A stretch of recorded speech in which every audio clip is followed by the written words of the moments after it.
to make sure in the sectional title where I stayed, the unit that I was in, my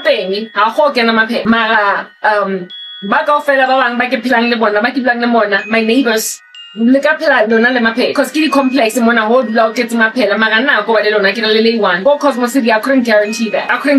And it was so taxing to me. I didn't have the resources that I needed in order to eradicate roaches at my leisure. So Corey Ten Bloom lived in not Corey Ten Bloom and Betsy Ten Bloom lived with fleas. I lived with maggots at 2 different times and even roaches in one apartment, even though I was used to certain other conditions. And through it all, I was able to have a serenity in me that the Lord granted me. I tried as best as possible to keep those environments as best as I possibly could, Mara. It was still not what I was used to. I know, Shem, I fought to come back to my mom's house, because more other places I know making a pilegi dog, but I made it work. Naturally, at some point, was not more property. I got through the day. There was an issue with lizards that were the size of, Naturina was hard, dog. Like the lizards that they size, half my hand, dog. They were like geckos, like little crocodiles. And if you were not careful, if you pull your window, inside and I thoroughly needed to open windows to let air in. I always kept my windows closed and the sliding door closed, though I needed air. Those lizards that were the size of my palm, none of them would come in because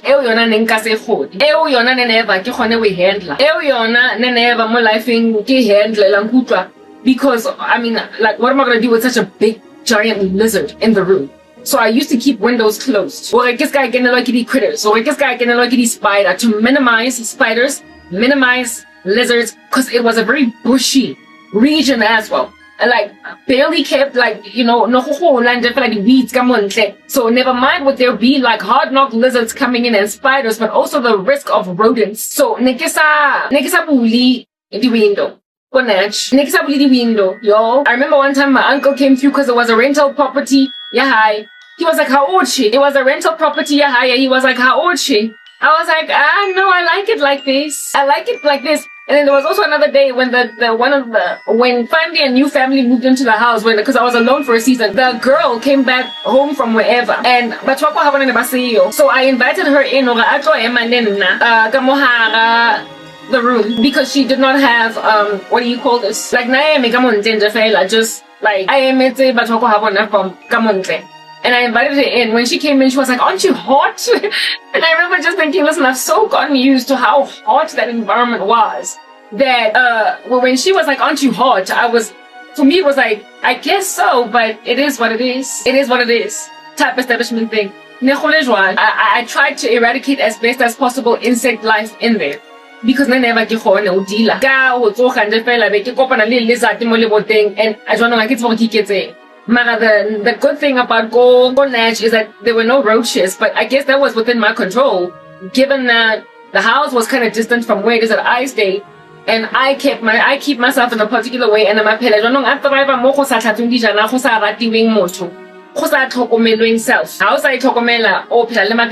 so no sama phela go teng mara go Cosmo cause nearly complex ma phela go next door ke ha ke na ke se tsebo ke iketseng mara na smangata. However, it was problematic. Abazalwane, you can come from impilo nje ebonakalayo pristine cute, and then you get into Christ best we are persecuted, and then you will live in rodents, dog. You will live among maggots. You will live among fleas. But God will give you a serenity to survive. So because then if I can survive the situation I've gone through the most, and I've got footage, Mamela, I've got video recordings to prove that during the time when I was in because I love kids. It was like I was running a creche. They were always going through, and they kept me sober, they kept me sane, and they kept I was living in an environment that don't make no kind of sense. They kept me healthy in my heart, and because of them I was able to just thrive and endure. I've got footage of my life all across these places. Nothing of it on all that stuff is not, of course, on YouTube. It's just videos I've recorded. It's memories that I have, but nonetheless they exist. Do you understand? Yeah. And all these people whose stories that I listened to, where I had these kids that basically looked at me like I was a mom. When I was listening also to stories like Amy, Carmichael, I was like, my goodness, pieces of these women's testimonies are similar to mine. I also ended up inheriting a whole bunch of children that looked at me like I was a mother figure when I was at Cosmo City. And I also, just like Corrie ten Bloom in a jail, endured an infestation of some kind of insect. And I was given grace to deal. And just like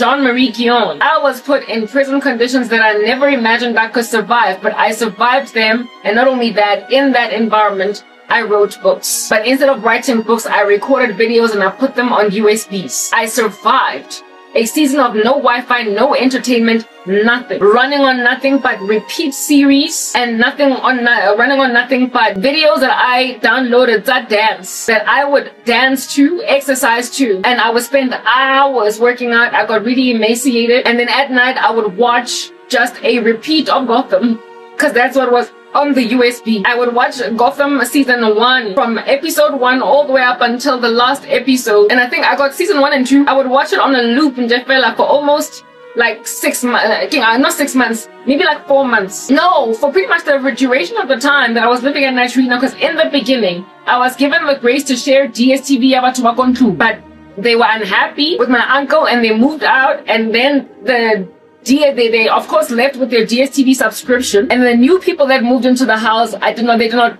share it with me. And so therefore, for the duration of time when I was living there, I was watching Gotham on a loop, and I also had Narcos, but I didn't like Narcos as much as I liked Gotham. On a loop, season 1 and 2, on a loop, until I finally moved out, and it was from Naturina that I was then brought here. And frankly, it is as a result of that season of keeping myself busy that caused me to end up watching TV again. Because in the beginning of my faith, TV, I've divorced myself from television again now. In the beginning, I found entertainment quite crass. It was ungodly. It was uncouth. It was sickening to my spirit. And so I ditched TV. I didn't even buy a TV when I moved to my new apartment. But persecution, I had to find something to keep myself busy, and so I ended up watching Gotham on a loop. And when I moved back to my mom's house, my mom's house, and seeing as my family didn't want me to continue to post online, I carried on. I carried on watching DSTV, but I was working out. That was my routine. I was working out, and then I would record a video. I would record hours worth of content, talking to counsel myself, to make myself feel better. But then I would not post it. I would tell myself that I'll post it in the future one day. Yeah. So all of my content is out here banked in USBs. And I have told myself that one day I deleted a whole bunch of it on my computer, telling myself that I'm going to get that backup software that can get content of yours going back very many years. And so far as you maintain the same computer, you can get the content, that I might be able to recover every last one of the evidences of my sorrow when I've been underground. But a lot of it is in USBs, and inside like an external hard drive and some USB study 10 gigs and whatnot and what have you. Yeah, I've been recording my whole entire journey, all of it. I, however, walked away, of course, from from TV again. I left Netflix because that stuff was just tarnishing my brain. I made the right decision when I first came to Christ to dish television. And persecution made me go back to TV. But now I've stopped again. I don't watch Netflix. I only watch edifying content on YouTube, news, and movies like the one that I just described to you now. That Christian movie that I just gave you the title of, The War Within. That's all that I watch now. And I'm careful to peruse anything else that might be secular. Like the other day I watched Alice in Wonderland. I consider it innocuous. And I watched The Sound of Music. Largely, I only watch Christian content because that stuff will actually tarnish your soul. I'm not trying to be a goody two shoes, but it'll literally tarnish your soul. Entertainment, it's disgusting. And the Spirit of God had issues with it. That's why I left it in the first place. So for me to go back to it was just erroneous. Then again, it was only because it was a survival mode. I told you that briefly, really. That is so brief, it's cut short. I told you that story to help you understand Uguti. We don't die, okay? We are afflicted in every way but not crushed. Perplexed but not driven to despair. Yeah, not driven to despair. Persecuted but not forsaken. Struck down but not destroyed. Always carrying in the body the death of Jesus, so that life so that the life of Jesus may also be manifested in our bodies. For we who live are always being given over to death for Jesus' sake. We who live are always being given over to death for Jesus' sake, so that the life of Jesus also may be manifested in our mortal flesh. So death is at work in us, but life in you. So yeah, I've gone through the most. And abantu abakopistering justice olo. And they don't know guy and in my fortitude, how much I've long suffered and how my present living conditions. This is a walk in the park. This is the way I'm at. It's like the prairie, the small little quaint house that Jean-Marie Guyon ultimately ended up living in at the end of her life. And what did she lose, right? Also being incarcerated. You will remember she was a mom. All over these streets because she went to prison for 7 years. First for 3 and then 7. Her testimony. So therefore, by the time that she was released from the Bastille, I would imagine because she had them from the time she was just 16, and then she got out of that marriage when she was 27. Not marriage, but when she was 27. And then she was able to do the work of the Lord for I don't know how long, and I don't know what age she was when she was in the 3-year environment. Following which, I don't know how many years it took for her to get to the point of afflicting and irritating so much that they would then throw her in the Bastille for 7 years. So it is likely true that by the time she got released from the Bastille, her Zaga would look at me like I stink. Like, yo, what happened to you, Owele? But the things of God are as foolishness to the man who is perishing. They don't get jack. How can that was Bastille for 7 years? Even your children will look at you like you stink. Alright? Those are my brethren. I grab healing in their testimonies. And if Jean-Marie Guyon did not kill herself in jail, like I said, my life conditions are sweet in comparison to hers in the Bastille. If she didn't end her life and died at, I believe she died at the age of 89 or something. Like, only old by the time she died. Mucho pits. And when she was after getting out of the Bastille, after being released from the Bastille, she went to go and she bought a little house. And I asked myself, where did she get the money to buy that little house? Likely she had an inheritance that was saved up from why?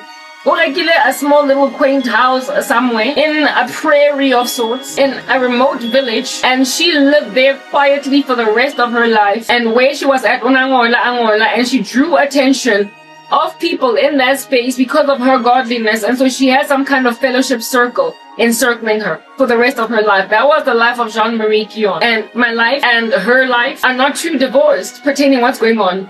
Now, I mean, people try to throw me to a crazy man, but I'm living in the 21st century, so I get to say no to arranged marriage. Now, I'm in an older age. Now, I'm in a sort of a prison, and I hoping God, and my beliefs about him. And I'm like, listen, if you want to get me to an old age, I will always do the work of God. I will always write the writings of Jesus. I will always endure in Christ in a way that will perpetually function as inspiration to anyone who will listen. So, first of all, I will write books inside the Bastille. Except me, it's not books I'm writing, it's recording my testimony like this, speaking for hours on end. Right now, it's 6:30 in the morning. I will always do this. And I also write in my blog. I would spend my life, if at all people insist, I will never get my husband and I will be in prison for life. The day might even arrive when I would put down the camera and just start typing and write a book. I would just share my experiences. Or I would decide to collate all of my evidence, my data, and put all of it online for the perusal of anyone that might be interested in my testimony. I would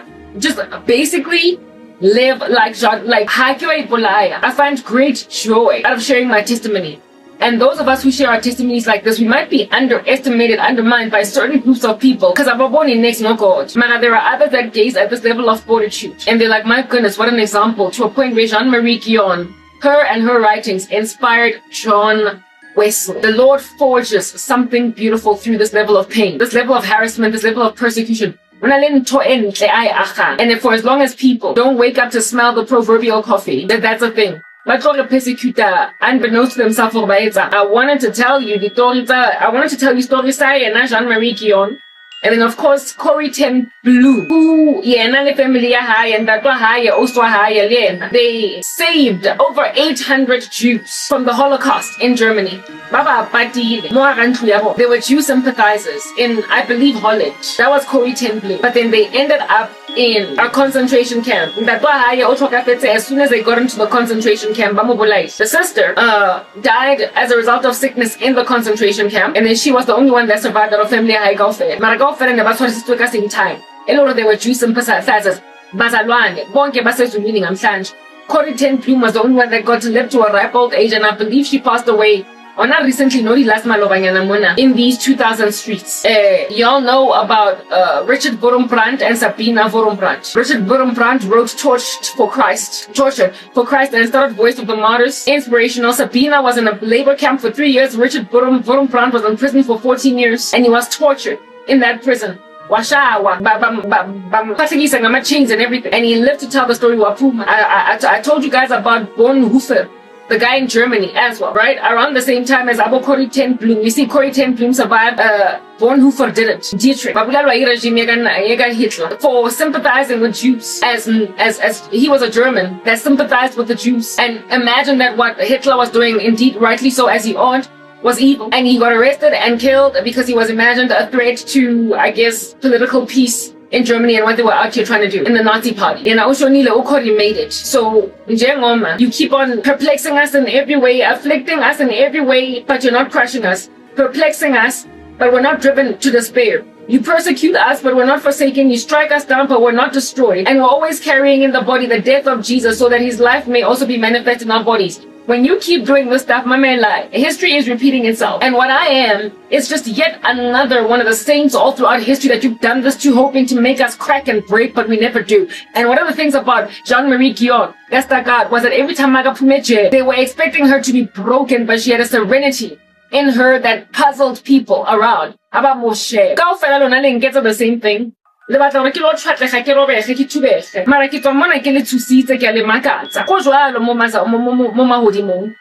kingdom of God.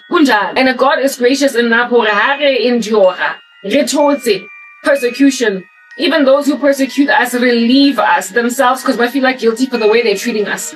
Now I've gotten better treatment from every last ecosystem in Harasa. It's going to a little bit better. My dad, my whole family, my mom, they ended up a lot better.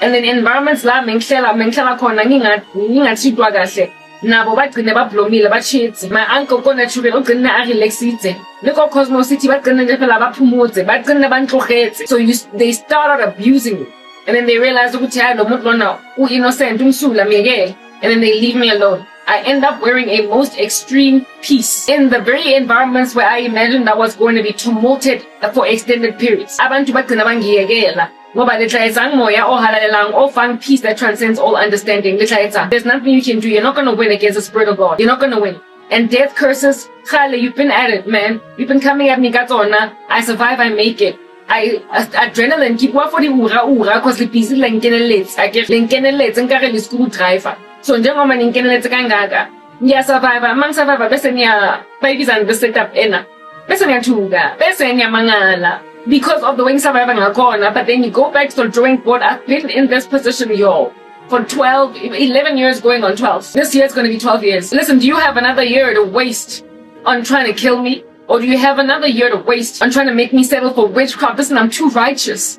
Do you have another year to waste on grabbing a woman that has been refined by fire and just seeing if you can't get something out of her? Do you have another year to waste in trying to make me marry an unbeliever? Do you have another year to waste? If you do, fine, do you. However, if you insist on driving me over to the age of 43, 44, 45, etc. until I get to 50, I will argue with serenity, make lie, Jean-Marie Guyon, and write books in jail after losing my children, after being robbed of an opportunity to raise children. I will take it, dog.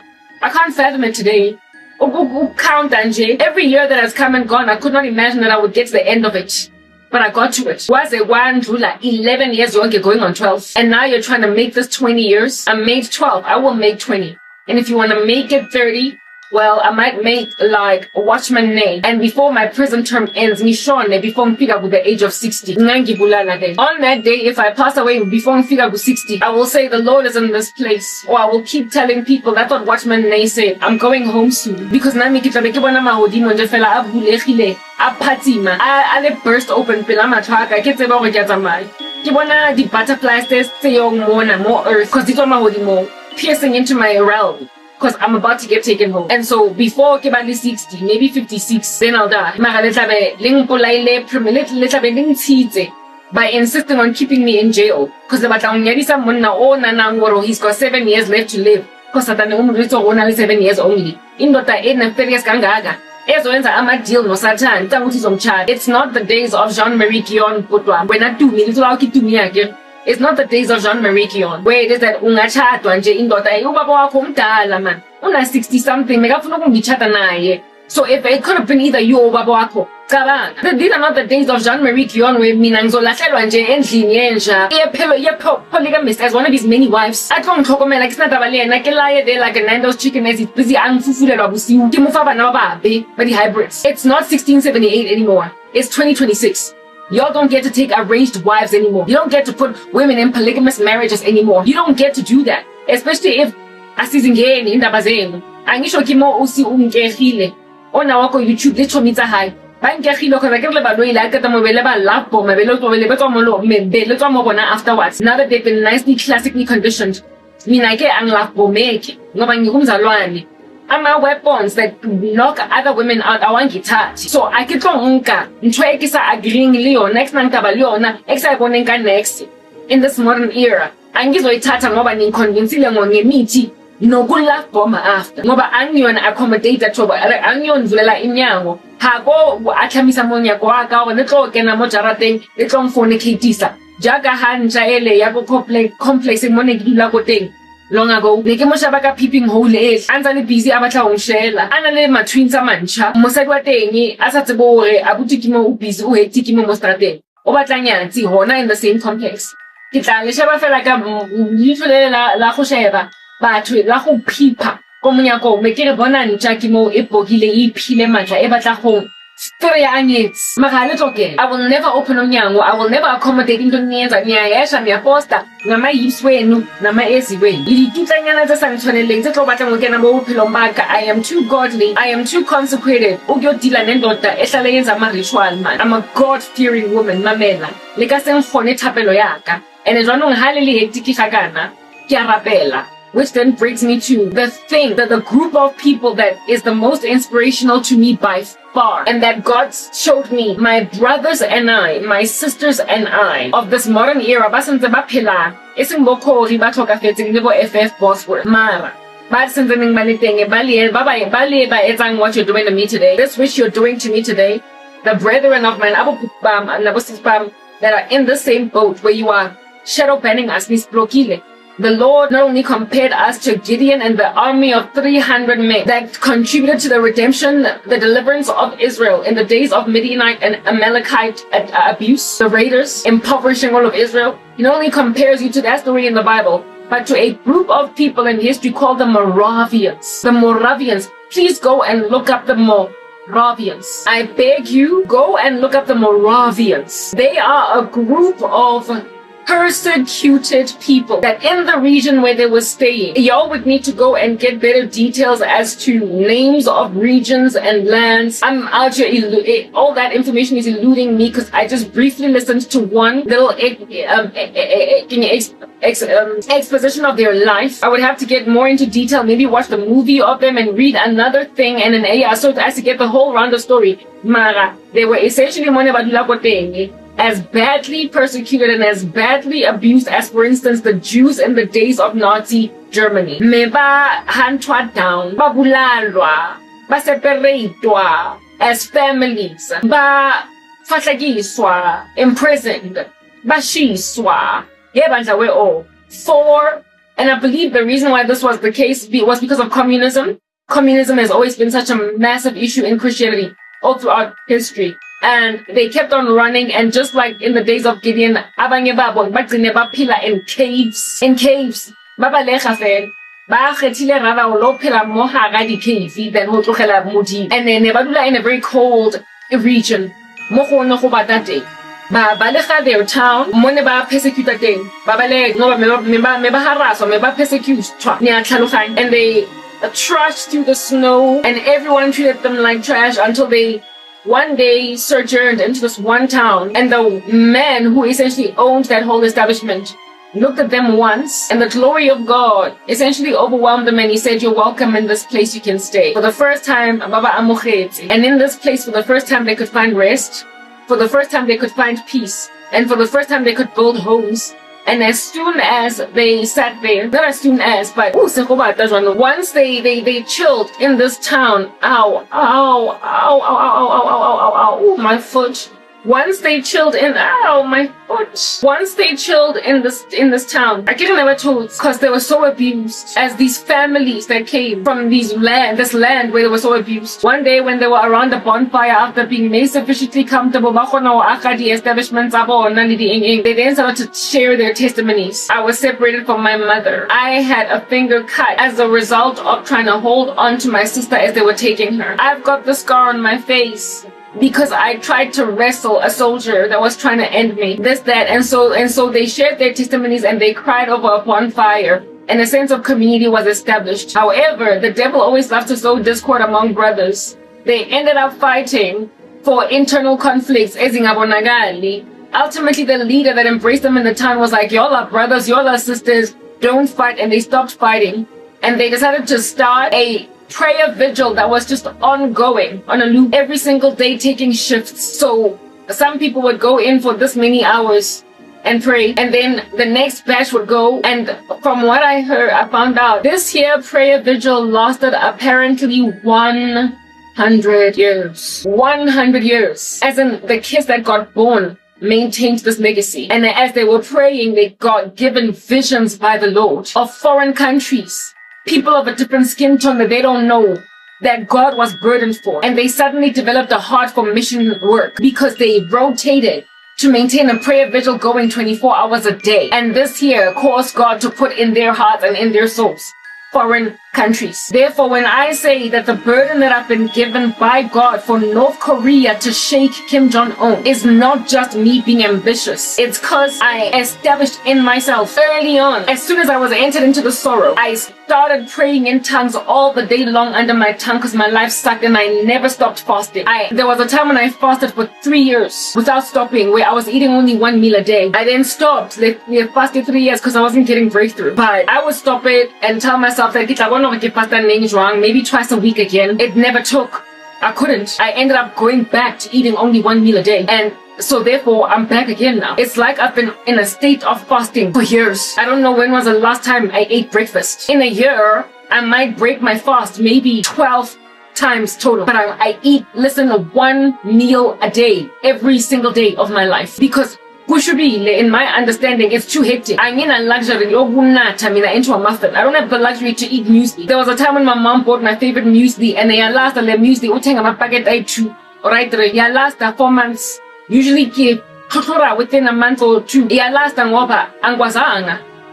breakfast because I get overwhelmed with a sense of foreboding and depression.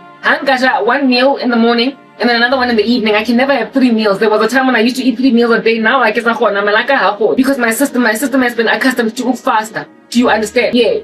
So I the muesli for iskati. Intense, and the sense of foreboding and the sorrow that I felt on the days when I would be fasting was because and intense too much for me to not always be in a fast. The Bible says some demons come out only with fasting and with praying. So the first 3 years of my sorrow, I was always fasting. And now I'm back at it. All the day long in tongues. And this was started at the date of me losing my job. Before I lost my job, I used to fast twice a week. And my praying in tongues, I would do so next to my bed. The 2 hours a day that I would pray in the morning, 1 hour, in the evening, 1 hour. Once I lost everything, it became an all day long thing. I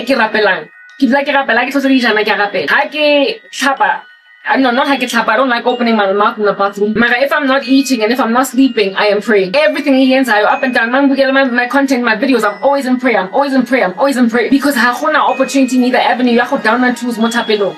I've established a constant prayer cycle. And as I'm busy studying the lives of saints of old, I'm coming to learn ukuthi I'm not the only Christian that realized ukuthi kushubile la emgaqweni bese bagcina bathandaza lonke ilanga. I'm not the only Christian odiscoverile ukuthi kushubile la emgaqweni bese bagcina badla nje phela 1 meal a day. It happened with Joseph Babalola. I told you about that guy from Nigeria.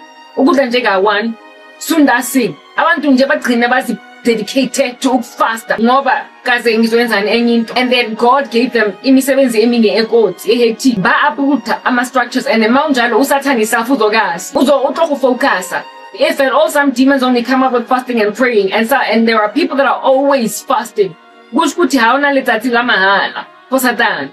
Where a saint is concerned, where this particular saint is concerned, they don't first have to enter a fast, and then only after 3 days kube breakthrough. Some entities that Pant nje phela ngiye fasting, and imagine that's who I am. I'm faster, and I'm always in prayer. Like asenkhone ke kotsi. We understand ke mo kotsi mara in myself ke kotsi. And that's why ke hara so abohloko hakana ke di cult tse kima. Ke lo mosadinyana o te, ke lo mosadinyana o 1. Ngithandaza. And I'm trying to cultivate that climate inside people. Uthi now, like the Moravians, so ngisithatha ma shift ukuthandaza. And the manje lokuthandaza lobo in the beginning mengukutwafela. Mara now I can't live without it. It's my very daily bread. Like the song be named, I'm desperate for it. It's my daily bread ukuthandaza. Angisakutwafeli ukuthandaza. And angisakutwafeli ukufasta. If anything, the opposite, anxious. It gives me anxiety. If I'm not fasting, I'm anxious. And if I'm not always praying, I'm anxious. So herein lies the opposite of what people endure in the world, or just generally on the left and on the right. It's hard to basically cultivate prayer as a discipline, and it's also hard to cultivate fasting as a discipline. But I've been fasting and praying for so long that now it's hard not to do them. That's what God does with you. And when then you have consecrated yourself at that level, God is going to use you mightily like the Moravians. You will realize ukuthi into ayiqalile ngawe, it's not just about South Africa or abantu bakini. It is about North Korea or Iran iphelele, or in Nigeria iphelele, or like a whole country. And that's what happened with the Moravians. These men and women that were at this very horribly persecuted. Abaphume esnowini baze ba-amkelwa in one town. When they finally rested, they dedicated themselves to umthandazo ongastop, because vele mebajwayele ukuthandaza and futhi ukubaleka. They were used to pain, and so now that they were comfortable, all they could do was pray. And in an environment where they were accommodated, bakhona ukuba comfortable, finally barapela letsatsi kaofela, and they maintained thapelo eo for 100 years. So ha motho a sotlehile a ravazitswe a persecutilwe, be afraid of persecuted Christians, y'all. Be very afraid. But let's having bazalwane that have gone through the jara upon the jara and fella of khutitwanka reking nyoko. Bane batho bana ke kotsinyana ya thapelo walking around. Etlo le bontshang di flames. Etlo aputang culte, the culte mo a country ali 1 or bali 10. Batlo apruta government ka fela ya nation bali 1 or bali 10. Le ka se ba khona. Everyone will try them. Some of the best witch doctors bazopatala imali ezingaga to ama ritualists. Do you understand? Lo go travel wa go palama difofane go iwa go Ghana go lo kopana le nana kwa ku, and le ka se mogolo o tsibiwa ke batho ba international ba gakala ba kwa ba go left ba go right ba go up ba go down. O tsibiwa ke di tycoon ke di big boss. Yena asa batse asa tlhaloganye gore le tlotsang ka mosadi mogolo, some 40 something year old woman o boga ngo sna msebetsi ko South Africa. What are you doing with her? Mara ha ona le spiritual signature se jwalo ha shemba tuba ka se be right. When you've got that kind of spiritual signature, it makes all kinds of sense why amadoda azofuna ukukuhesha, bazofuna ukukuchata ngenkani, bazofuna ukuthatha ngoba hebandla we uyahluphekisa, hebandla we you stop ama tricks nama stunts wabo, ngidampise ngikhoze ama mistress walezinja lezi abathwele ngabo ukuthi babadampe. I interceded for the mistress that thing ba batla go mpolaya because ba batla go tswela pele wetsa ditšhelete tsa bona, and ke eme mo tseleng. I am brooding on ditšhelete tsa bona like a hen, and ba funa go tsingisuke la gore ba tla gona go crunch tsa bona. Anare jaaka ha modimo mpontshitse gore ke ntweo ke tla tlogelang. The Lord has compared me, ministry waka, to John Hyde. Ore ke rapela ke tletse ka thapelo, and the way ke rapelang ka teng ke intercede for batho that never would have ever repented, that would have never have done anything else sense. Mara ke mo the hardened ground mo dipelong tsa bona has been loosened because not only ke tletse ka go bua ka thata ke hectic ke mona and ha ke bua go convicting mara that's only because ke leadwa ke modimo akere yeah hape all talk ya ka e tletseng naga mona mo strateng e backwa up ke thapelo ke rapela letsatsi kaofela ebe ke tla once a week ke tlo bua for diura mosebetsi o thuswang ke thapelo le consecration le tlhophego le tshotlego motho o thuswang ke taba hore life is hard and it's been hard sonke lesikhathi and it appears ukuthi akuhambeki akunanto elungisekayo la emgaqweni umuntu onjalo athanda uGod kuba le mothabeng be afraid, be very afraid. I've gone through hell on earth ke tshaba modimo ke communally yena ke bomba best retired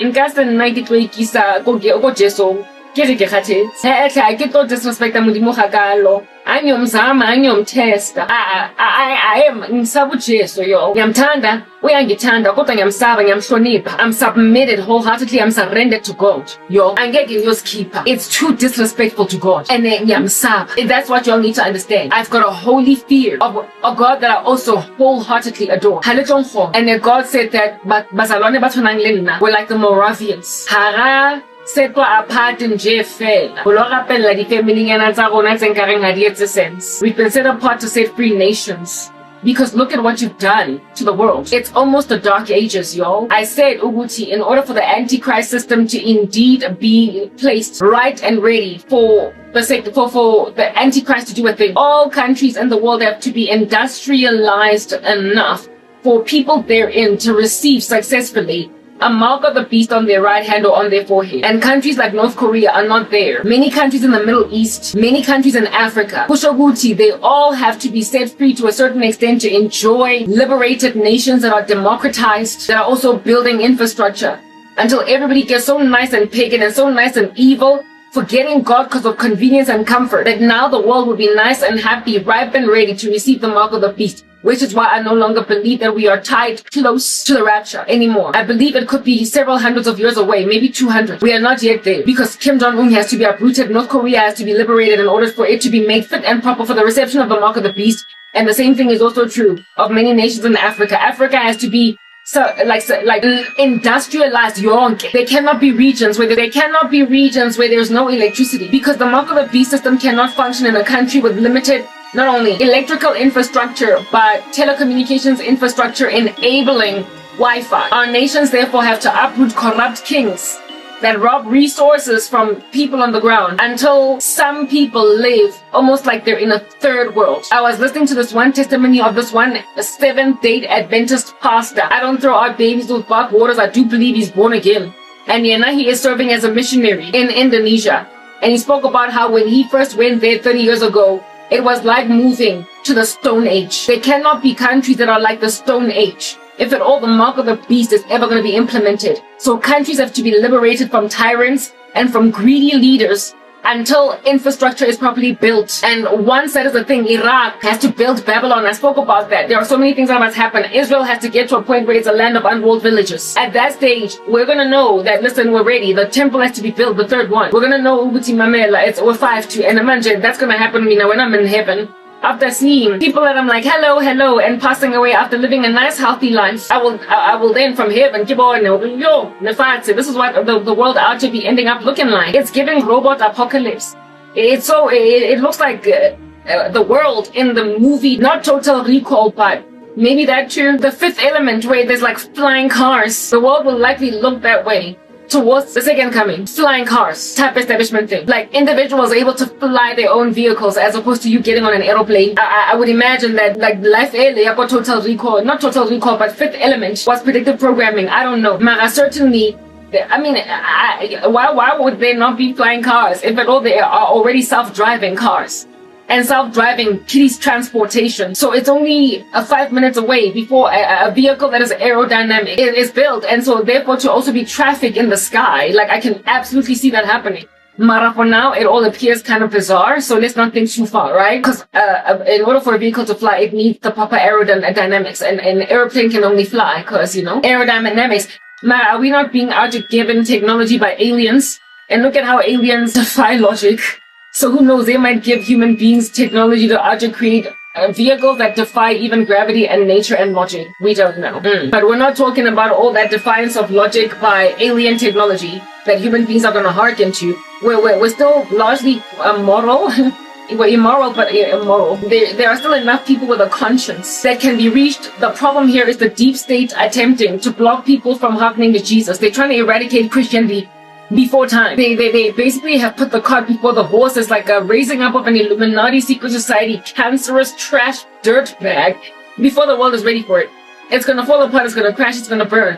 And when it falls apart and when it crashes and when it burns, all of y'all are gonna be in a nice regret for allowing yourselves to sign contracts with these nasty, gnarly organizations. Literally told, like, you had to have just waited. You were supposed to wait. It's not yet the end, it can't be.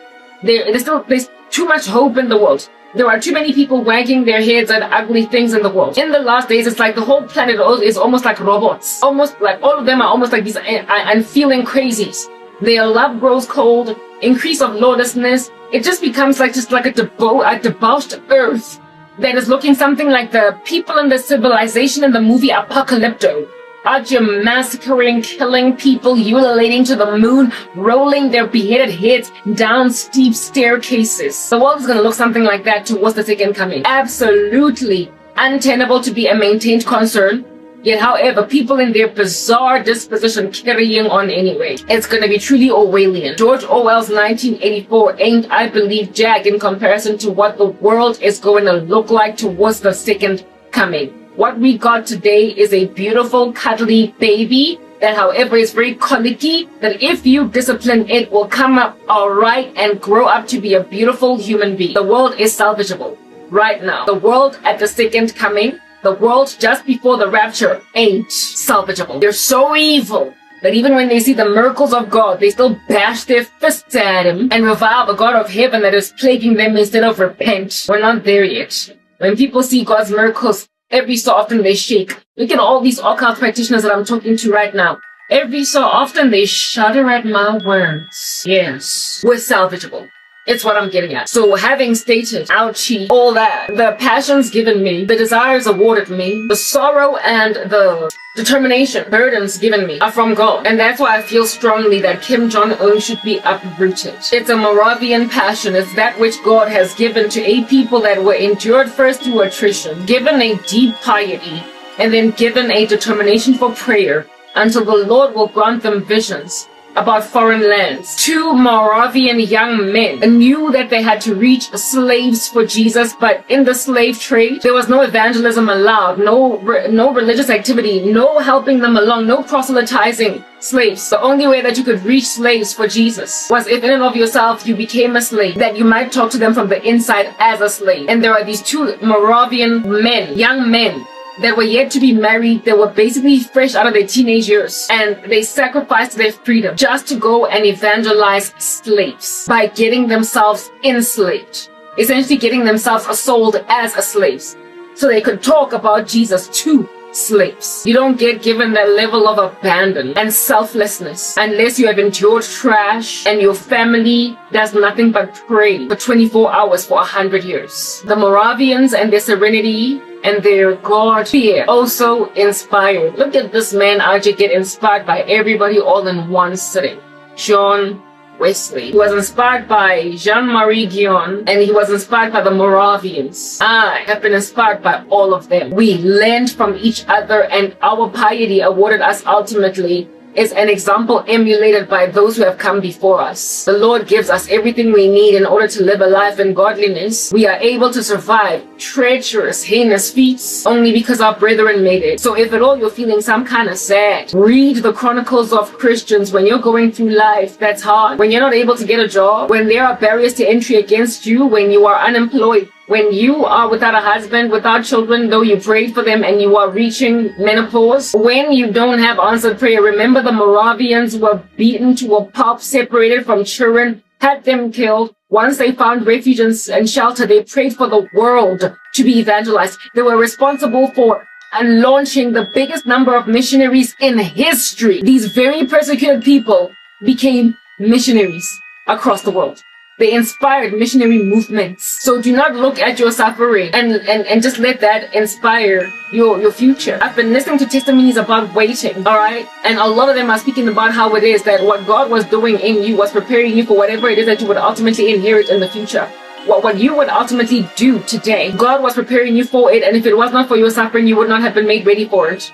And I realize now that when I was newly born again, 14 years ago, going on 15, I would never have had the deep passion, neither understanding, neither geopolitical comprehension to have concern for nations like North Korea. I was too unlearned, too unstudied, and too, frankly, apathetic about what's going on in the world.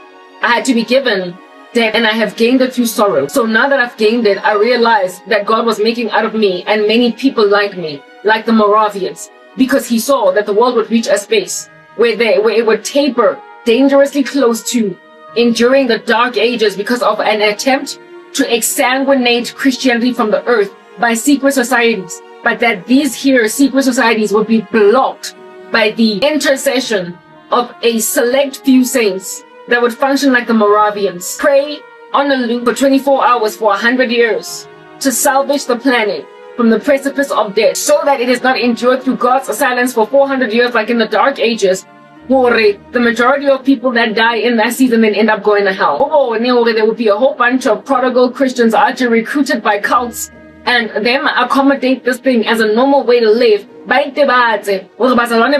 they came from. How much biblical Christian Bible saints so loathed idolatry and how they're so easily walking in it today. I spoke earlier about how Ezra ought to be plucking a man's hair out for marrying a foreign wife for marrying foreign wives, these men, one of whom their hair was plucked out, and in so marrying these foreign wives, influenced Israel unto idolatry. And Ezra was so nar and vus at this that he plucked out the hair of one dude. He then gave a nice handsome beating to some dude by the name of Tobiah that hung out with some other dude by the name of Sanballat that was standing in the way of the work of building the wall. Was this Nehemiah or Ezra? Was it Nehemiah or Ezra? It's both. During the time when they were building the wall, there were these crazy dudes. It's Nehemiah. Tobiah and Sanballat. They kept on trying to block God's work, and they also tried to kill Nehemiah at some point. Ezra and Nehemiah were involved around the time of the rebuilding of the temple and right next to the building of the wall. But Nehemiah is certainly the one with the wall. And during the time when they were trying to build the wall, there were these like oppressors, these rebellers, these attitude givers. There were these monstrosities that were always trying to block the project from going forth. And one of them, Tobiah, thoroughly after the wall was built and now Jerusalem was like a whole ensconced space, Judah. The Jude ought to be getting given by irresponsible Jews inside the camp that are defected evidently from the cause of God inside the very walls. They gave him an apartment, a personal apartment inside a place where they were supposed to store consecrated items for God. And when Nehemiah came back from Persia, after serving King Cyrus, not Cyrus, but Xerxes, beat him up and kicked him out. Beat him up and kicked him out. Yeah, that's how God's servants dealt with idolaters, haters of God's work, and individuals that out here be forgetting their first love. So just the fact that in 2026, there are professing Christians that in their prodigality, I would imagine they're likely more prodigals than they are just lost altogether, that have accommodated signing contracts with organizations that are evil, diabolical, and functioning as barriers to entry to the body of Christ. They've gone on right ahead and married foreign wives. And now what I'm doing is plucking out their hairs. I keep getting dreams and visions of all of these guys that belong to these cults saying, but Garabo, you gotta understand. No! You will remember Tobiah and Sanballat during the time when we were building the wall.